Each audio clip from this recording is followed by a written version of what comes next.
Olá, queridos, sejam bem-vindos a mais um podcast do Ative Seu DNA e Valnice Milhomensa. Aqui nós contamos estratégias e ferramentas para o seu crescimento espiritual, emocional, mental e físico. Se você não é inscrito no canal, por favor, inscreva-se aqui, compartilhe com outras pessoas que você acha que é importante ouvirem essa mensagem.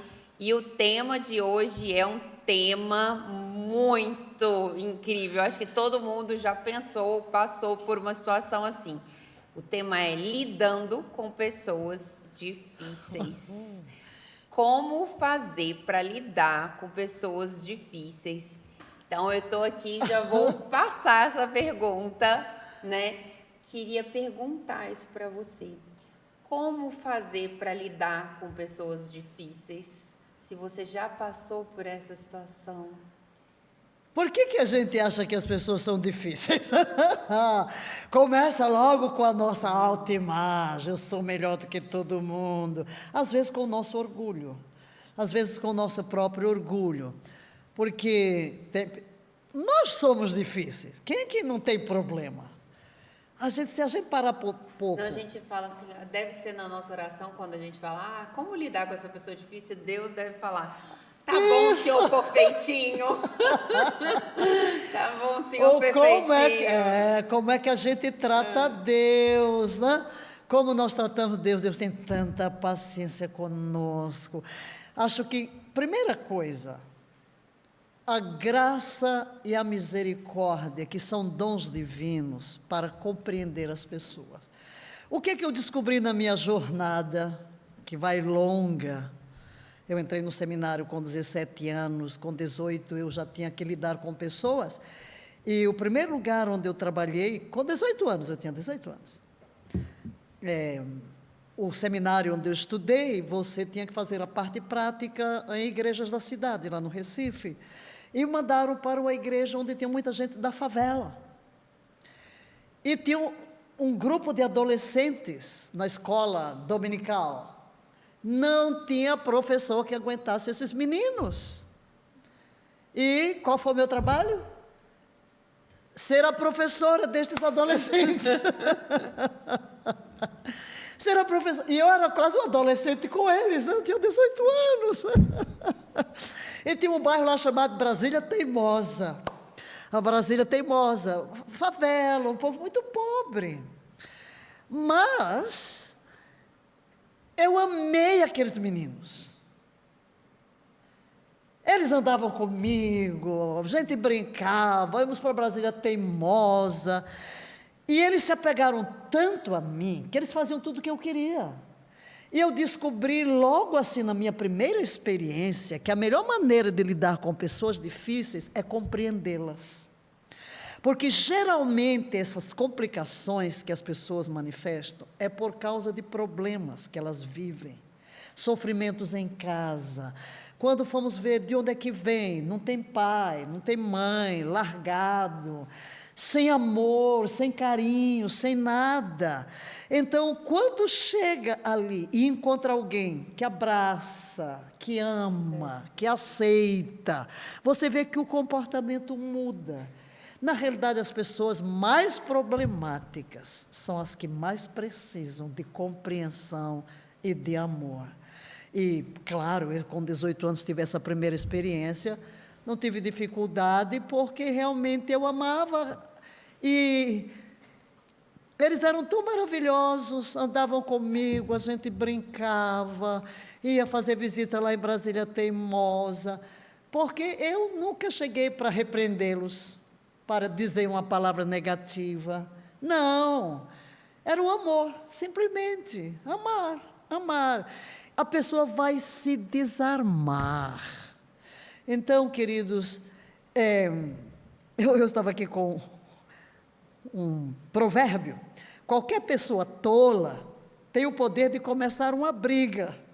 Quem consegue pôr fim às contendas é que merece honrarias. E tem a versão aqui, a versão transformadora, que diz assim: evitar contendas é sinal de honra. Apenas o insensato insiste em brigar. Então, quando eu estou lidando com uma pessoa, em vez de ficar brigando, vou brigar com ela. A minha briga não muda a pessoa. E não tem jeito, nós vamos conviver com gente difícil no trabalho, na escola, em casa, na família. Às vezes é seu filho, às vezes é seu marido, às vezes é sua esposa, às vezes é sua mãe, seu pai. Você não pode desprezá-los. São pessoas difíceis. Eu diria, eles não estão precisando da sua rejeição, eles estão precisando da sua aceitação. Ame-as. Simplesmente ame-as, e elas serão transformadas.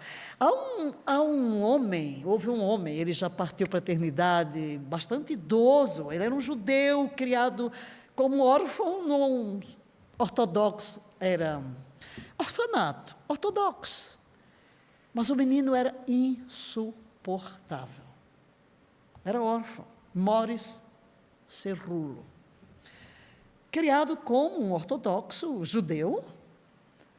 Mas o menino era arisco, não queria ninguém perto, era terrível. E havia uma enfermeira que trabalhava no orfanato, era uma enfermeira evangélica. E aquela enfermeira começou a olhar para esse menino, para esse adolescentezinho, começando a adolescência.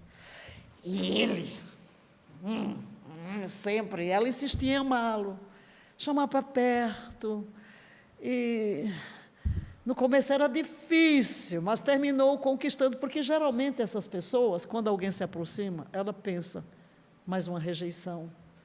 E até porque tudo que elas aprontam, o que é que elas recebem?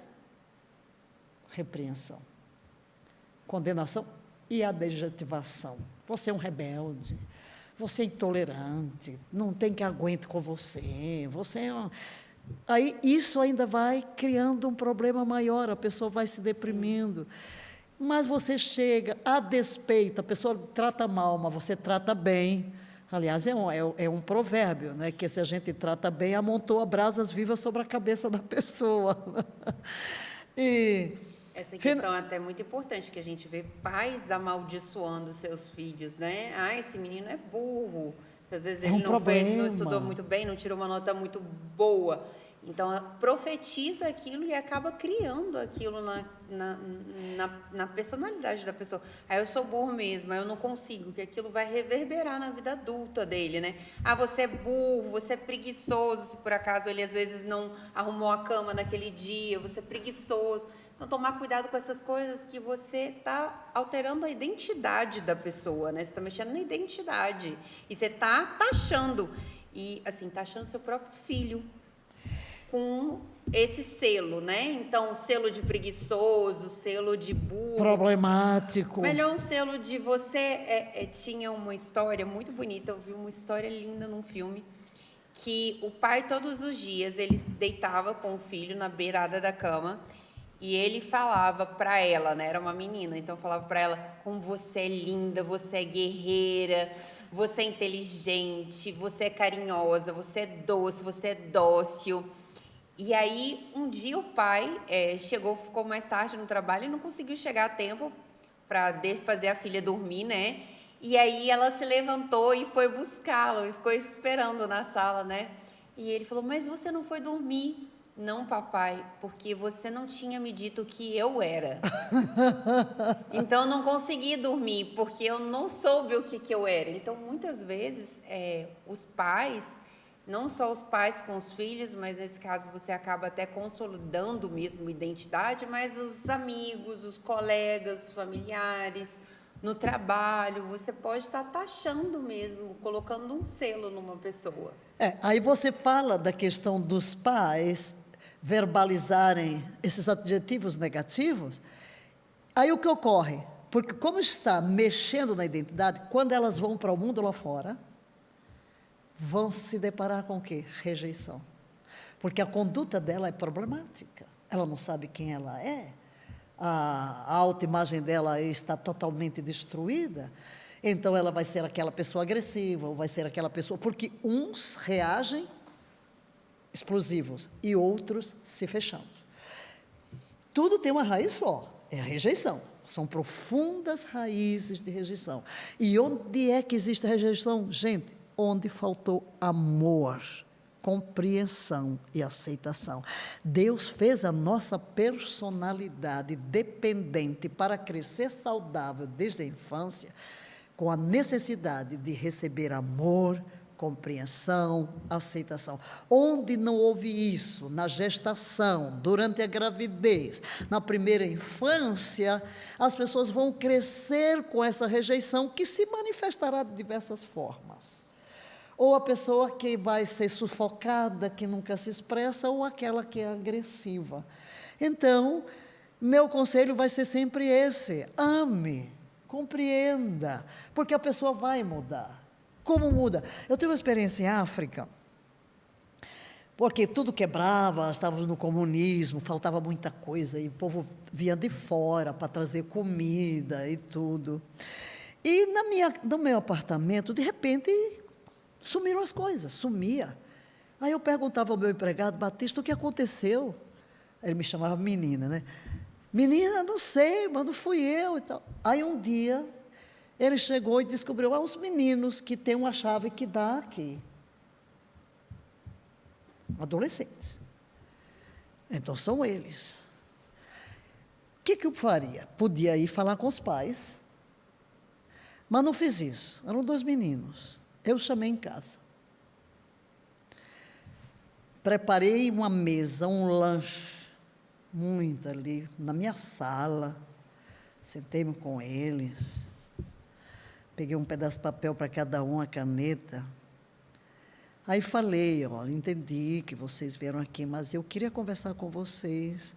A primeira coisa, coloque aqui, o que é que você tirou daqui de casa, né? Cada um, para ver se ia bater, não é?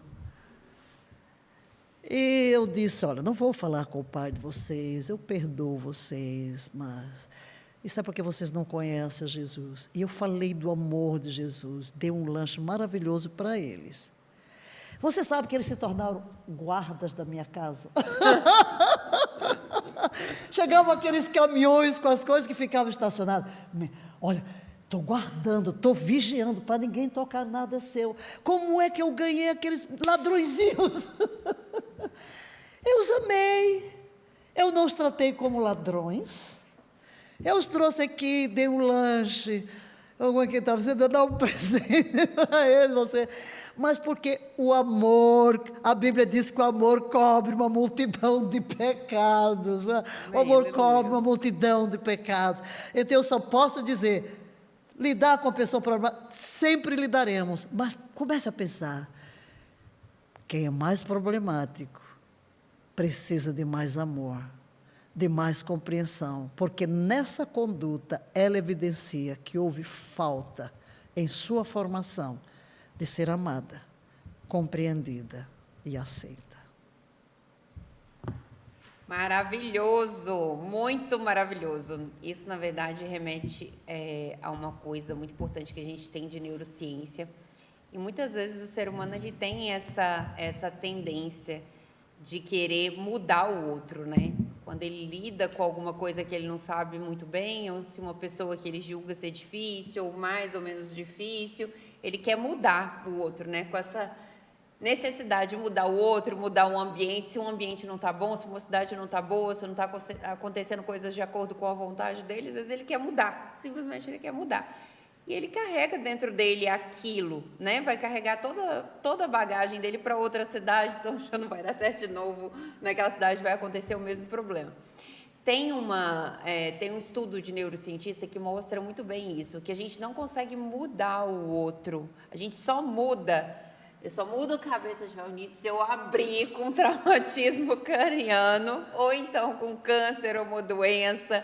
Mas você pode mudar de uma forma diferente. Então, mudar pelo amor, né? Por aquelas sensações e por aqueles sentimentos que a pessoa vai começar a sentir, vai começar a desenvolver a partir do estímulo dela de fora, né? Que ela nunca viveu isso, e isso vai despertar nela estímulos que ela nunca teve. Claro, mudança radical. Eu falei aqui do menino, do órfãozinho, e a enfermeira terminou dando o Novo Testamento para ele, ele começou a ler, ele teve uma experiência com Jesus, com 14 anos. Mas aí, como era um ortodoxos. Chamaram numa noite fria o menino. Você vai ficar com Jesus como cristão? Então vai embora. Então ele foi expulso do orfanato, com a roupa do corpo. Aí ele saiu. Quem ele conhecia fora do orfanato? Só aquela enfermeira que morava em outra cidade. Aí ele chegou onde estava o trem, mas ele não tem dinheiro. Ele fechou os olhos.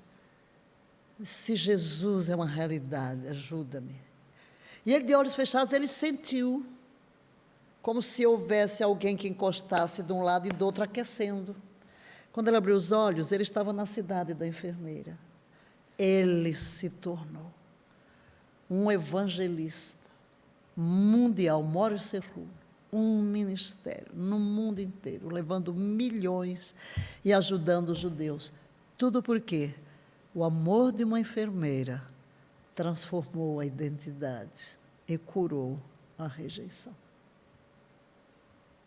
E às vezes essas situações que aparecem na nossa vida, ou essas situações aparentemente difíceis, essas pessoas aparentemente difíceis estão formando em nós o caráter que nós precisamos desenvolver para a nossa missão, né? E eu queria perguntar isso para você, se você vê alguma função dessas pessoas difíceis ou dessas situações difíceis na nossa vida. Claro, porque eu criei um provérbio, né? Quem trabalha comigo tem que decorar. Deus, na sua economia divina, não permite experiências desnecessárias. Mas no meio de todas elas, está forjando em nós uma identidade apropriada para o 100% que Ele tem para a nossa vida. E uma das coisas, o que Deus quer de nós, para nós sermos plenos, alcançarmos a plenitude da vida, da felicidade, é restaurar em nós nossa identidade. E a nossa identidade, ela é encontrada em Cristo, ser como Jesus, formar o caráter. Mas como é que este caráter é formado? Através de experiências com os nossos irmãos. Porque essas dificuldades vão construir em nós um valor tremendo do perdão, da paciência, da tolerância, da graça, da misericórdia. Eu tive uma experiência fortíssima em África, porque eu encontrei um líder, meu Deus do céu, colérico, era um português. E eu tive uma chamada para a África. E eu cheguei lá com 23 anos, tímida que só. E aquele líder forte, enérgico, brigavam mesmo, era um negócio assim, bem. E eu queria trabalhar com os africanos, eu me preparei para a África. E na igreja não tinha um negro. Meu Deus! Eu entrei em crise, eu não conseguia dormir.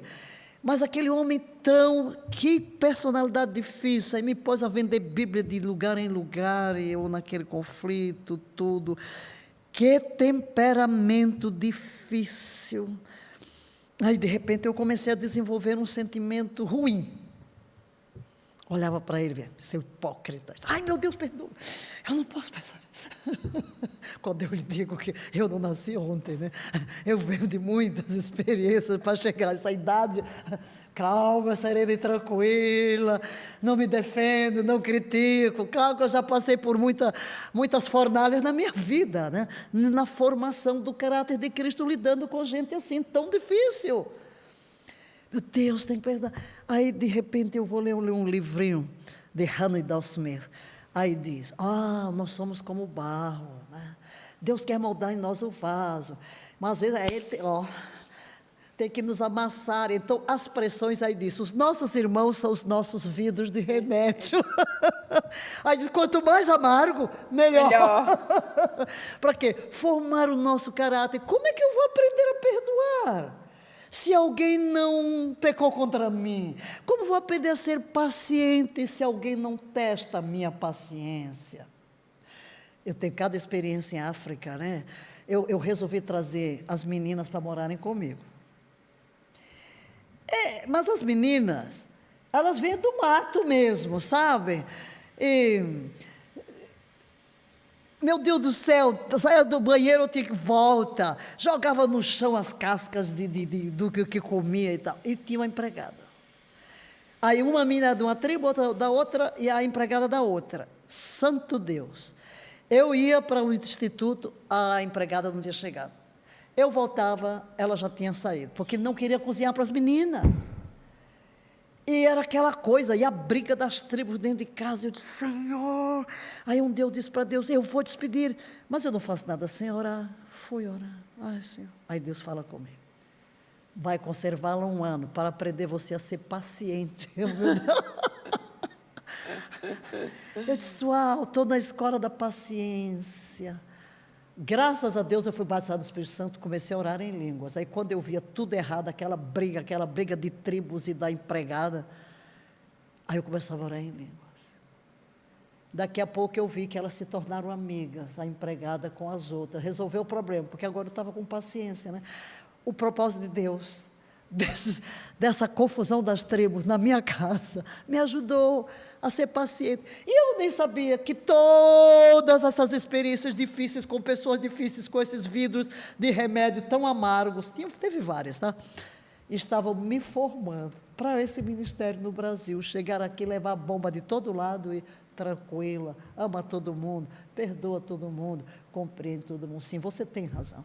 Nessas experiências difíceis, Deus está formando em nós o caráter de Cristo. Amém, aleluia! Então, hoje encerramos aqui esse maravilhoso podcast. Fique atento ao nosso próximo podcast e não esqueça de compartilhar essa mensagem.